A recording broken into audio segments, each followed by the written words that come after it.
ఇప్పుడు మీకు చూపించినవన్నీ మిక్స్ చేశానండి. కారము, ఉప్పు, చింతపండు ఉడకబెట్టి తీసుకున్న గుజ్జు అండి అది. ఎందుకంటే దానికి వాటర్ యాడ్ చేస్తాం కనుక, వాటర్ ఉంటే పచ్చడి ఖరాబ్ అవుతుంది కనుక దాన్ని ఆయిల్లో బాయిల్ చేయాలి, చిక్కగా వచ్చే వరకు బాయిల్ చేయాలి.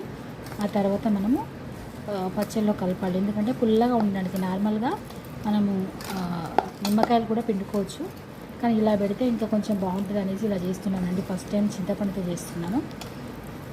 నెక్స్ట్ వెల్లుల్లి అన్నీ మిక్స్ చేశాను. పర్ఫెక్ట్గా కలుపుకోవాలండి, మంచిగా కలవాలి. ఇది కలిసిన తర్వాత ఇందులో మనము ఆయిల్ యాడ్